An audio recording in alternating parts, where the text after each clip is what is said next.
Hey there, survivors! How's it going? I'm your host Douglas here at Drownboy Productions, bringing you another Texas Chainsaw Massacre collecting video.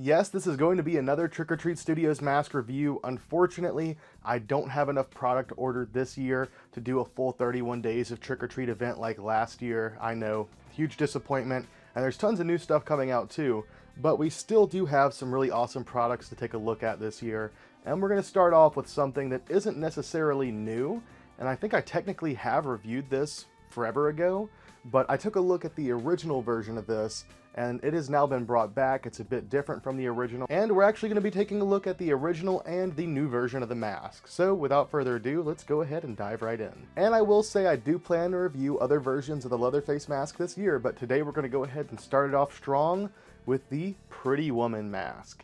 This is the newer version of the mask, and here is the older one. So the copy on the left over here belongs to my friend Gavin. I do believe this is a 2018 copy if I recall correctly, and he told me that this was completely unaltered, exactly stock, and I know for a fact that he has not repainted it or anything like that. However, I don't really recall if these did come with an eyelash or not, so for those of you watching, let me know in the comment section down below. But let's go ahead and take a look at the new version, and then we'll talk about the differences between both. So here is the 2023 Trick or Treat Studios Gunnar Hansen Pretty Woman Leatherface mask. The side tag over here has a classic style poster, and on the back of the tag it will usually tell you who sculpted the mask. The entire trio of the original Leatherface masks in the Trick or Treat Studios lineup were all sculpted by Connor DeLess. Connor is an incredibly talented sculptor and mask artist. He has been in the hobby for many years now. However, he is most well known for being just very talented, far beyond his years at a very young age. And Connor's produced a ton of amazing stuff for Trick or Treat Studios. However, I'm pretty sure his Leatherface masks were actually sculpted just for himself before Trick or Treat Studios obtained the rights to the line. And then because they had done so much work with Connor, and he had basically the best versions out there, they just went ahead and worked with him to produce his sculptures. There are a few differences with Connor's original artist version versus these. Like, I'm pretty sure a lot of the stitches that are sculpted in were actually just stitched onto the actual masks. They're probably a little bit smaller than his originals. Maybe he did some size adjustments to make them bigger. But I've never seen or held one of his originals in person, but as far as the sculpture, I mean, these are pretty much spot on otherwise. Alright, let's talk about some of the actual features of the mask itself. As far as all the stitching on the mask, it is all just sculpted in and painted in. It looks pretty good in most areas, except for around the eye here. Some of the details kind of lost, and it doesn't really look like they attempted to paint on any of the stitching, so you kind of just have like folded and creased flesh there. But if you look around the sides of the neck, you will notice metal eyelets and actual leather lace, which is used to kind of like pull the mask together on the sides. I wouldn't necessarily call it strapping, because it's not really holding the mask on all that much. It just kind of pulls it tight.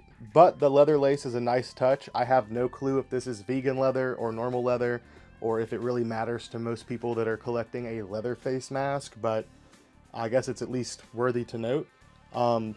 Really outside of that, you just have the paint job and the hair. Now, the hair on this is actually very nice in my opinion.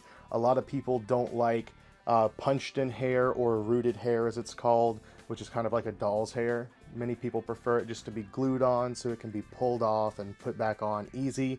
Some people prefer it like this for longevity, because with glue it can get weaker, it can get pulled off, whereas with this you would really have to work to yank the hair through the mask, and this is actually like very well applied in my opinion.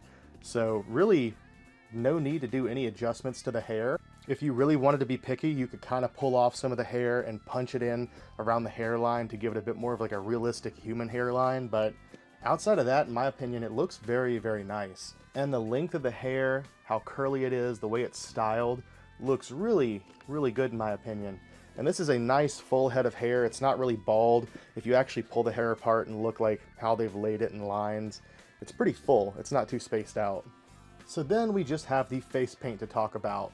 Overall, It's not 100% accurate, which if you're expecting movie accuracy with pretty much any kind of face paint or makeup on masks like this, at this point, you're delusional. Like, it's just not going to happen unless you're having an artist painstakingly try to make it look how it's supposed to. Overall, though, for stock paint job, it's not too bad, but it is very different from the original, which we will talk about here in just a second. So yeah, I guess that's really all there is to note about this one in specific. So let's take a look at this one really quickly. Obviously, pretty much same style latex. It does have the metal eyelets and the leather lace going through it. However, this one's been restrung incorrectly, or maybe that's how he picked it up. The hair, it looks like it's a bit further forward, not too much further, but just a bit. And it's much longer and straighter, like not nearly as curly compared to the curly hair on the newer version. This is much more accurate in my opinion. This still looks good, but this is much, much better. The coloring on the hair looks a bit different too. This one looks like a bit more of like a grayish brown, whereas this one is a bit more of a dark brown. Obviously, both of them do have like the gray hair streaks in the front, but this one overall just looks a bit more gray tone overall versus this hair. I don't know how well that's going to show up on camera. The eyebrow application on one side of these is pretty similar. The newer one looks a little bit bushier maybe, but I mean, really not too much of a difference at all. It's pretty much the same exact style application.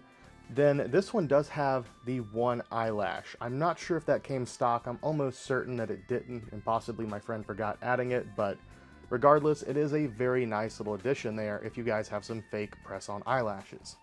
So outside of the hair, the number one difference that we're seeing here is the paint job. This one overall, gray, bluish color.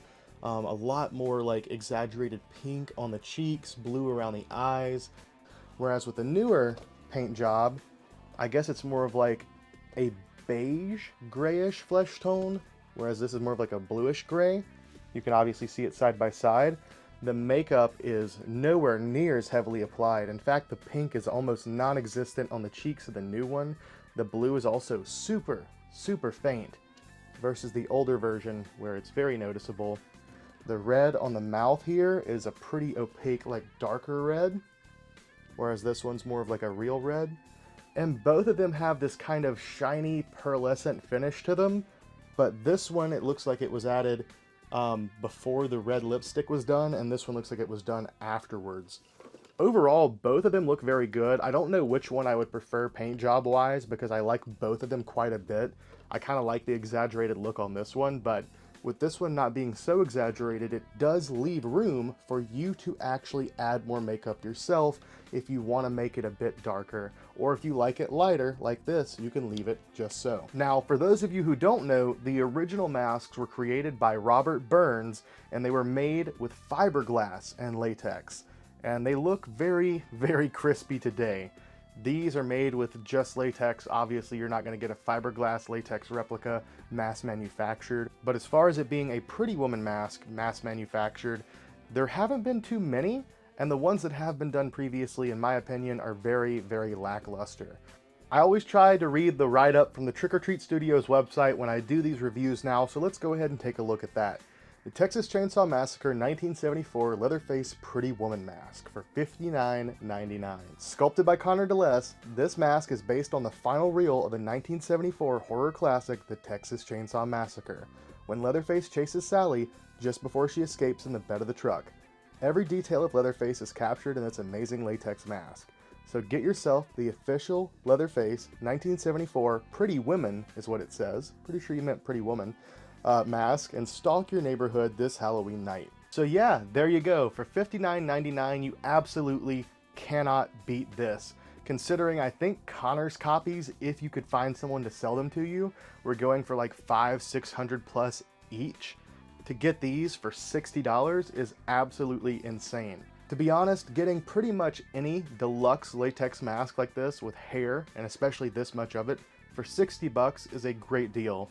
But when you consider the leather lace, the eyelets, etc., this is overall a really, really great pickup. Personally, I prefer this version over the other Leatherface masks, at least from the original. You guys can let me know in the comment section down below. Which one do you prefer? The Killing Mask, the Grandma Mask, or the Pretty Woman Mask? But yeah, since it was my favorite, I wanted to go ahead and cover this one first, but we will be taking a look at several other Leatherface masks from Trick or Treat Studios this Halloween season. So with that being said, I love you all, I hope you enjoyed today's video, thank you for watching, and see you next time.